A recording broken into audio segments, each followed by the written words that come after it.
Alright guys, I have a very exciting commentary coming to you. This is of course Jabberwock, and I am casting the opening round of the KSL Hall Open, or AHO, and this matchup is going to be SirTotsalot versus TeddyBear, and this says Dobbs, but it actually is TeddyBear nonetheless, because we are doing this out of our room and had to use the same account for some of the players. So TeddyBear is going to be the oh, sorry, a little brain freeze or brain fart there. Orange Terran, and SirTotsalot is going to be the purple protoss, and this should be a very good matchup here. SirTotsalot looks like he's going for Forge and Gateway first, and it looks as if TeddyBear is going for that SCV Scout, going to do some a little bit of harass here. Both of these players are around the bronze level, so they don't have a lot of experience, but this should be a fun game nonetheless. This is obviously not a high, like a GSL or MSL, OSL, or TSL, or any of those other Star Leagues, or the the collegiate Star League, like the CSL, nothing like that.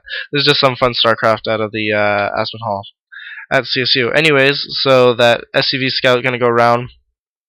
Gonna be able to see that assimilator being put down, and now he is doing a little bit of hiding his SCV there in the corner, and it looks like TeddyBear is going to go for racks with two supply depots that he got a little bit late. Does not have very good saturation at his main at all. This is actually pretty funny.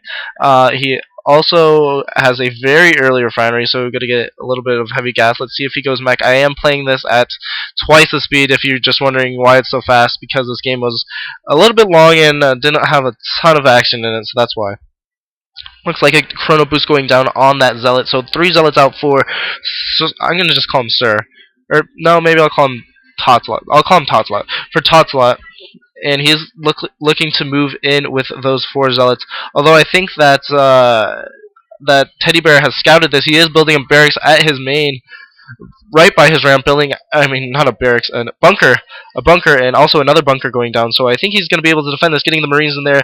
The Zealots go in, and critically, I think they should have just ran by. If they would have ran by, it would have been a lot better, but those Zealots just getting eaten away by those assault rifles of those Marines. If he would have just ran by, he would have been able to kill all of this.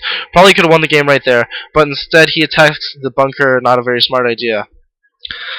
No forces out currently for Totsalot. He is getting a another pylon, and he has 2 cannons there for some good defense. Oh, and a proxy, a very late proxy at that, but a proxy nonetheless. Racks going down inside the base of Totsalot, and this could be very bad for him, especially because he has no units. But it does look like he is building some void rays. Void rays are the kind of the bane of Terran, I think, especially in the early game.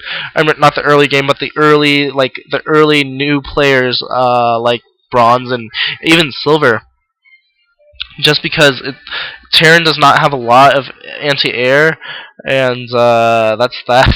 So I think they should upgrade the anti-air. They're already nerfing with patch 1.1. They're already going to be nerfing the siege tank. The Reapers are going to go from like 40-second build time to 45. I don't know how I feel about that. Well, the Reapers is kind of okay, although Reapers are a good harassing tool. The siege tank, on the other hand, like, it's gonna do like 10. It's gonna do less damage, but like more. It's gonna get a bonus against heavy armor, but not against light. And I don't know. I just think that's retarded. Therefore, I switched over to Protoss. No, I'm kidding, but I really. What is going on here? It looks like he just killed his pylon, supply blocked himself, and then killed his forge, probably because he was just stuck in there. And now he's gonna go after the Marines. He's gonna see this proxy, gonna lift off the barracks, but that barracks is gonna go down. All those Marines go down, and those void rays are almost at full charge here. The barracks does go down, and so does the reactor. So this gets cleaned up very well by those 2 void rays.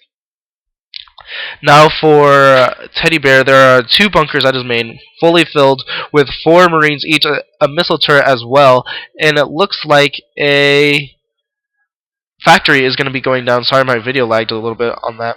The factory is going down, and just to look at the APM of these players, an average of 17 and 14, so You can tell that they're new, but there's no problem with being a new player. Absolutely no problem with being a new player. Everyone had to start out somewhere at one point, and it looks like another base is going down at the natural of Totsalot. So he is going to have another base, going to have obvious economic advantage. He already has a lot more saturation than the Terran player does, and also has both of his gases going up as well. So I think that this Void Ray is going to be very, very effective against TeddyBear, and I don't think TeddyBear can do really anything to use it. Robotic support, or Robotics Bay, I guess is now what it's called. Robotics Bay down for Tots, and he is getting Colossus as well, also building another Stargate and a Fleet Beacon, so it looks like we might see some carriers, although I don't know if this game is going to go long enough for us to see carriers, to be completely honest here. And it looks like another base might be going down for TeddyBear. No, he's just going to put that SUV in the corner. Uh, anyways, so yeah, Colossus out for Tots, as well as 5 Void Rays, 6 Void Rays. He does have quite the substantial amount of Void Rays here, and I think if he moved in right now, he would definitely be able to just destroy TeddyBear's base. The KSL AHO at least is going to be MSL style, so it's going to be into groups of 4, where 2 players play each other, and then the winners play, the losers play, and then the loser of the winner's game plays the winner of the loser's game for the second advancement spot.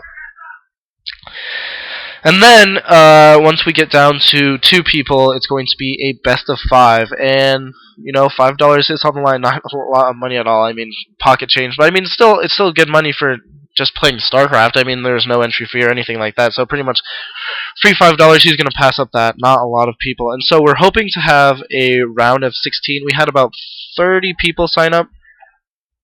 Although all of them, I don't know all of them if can make times and such. So we'll probably cut it down to a round of 16. I think a round of like 24 or something would be a little bit weird. And it looks like Toss is going to kill this high yield rock, so we might try to put a base up there as well. He does have his natural up and running, although not saturated as good as you would think. He is building more void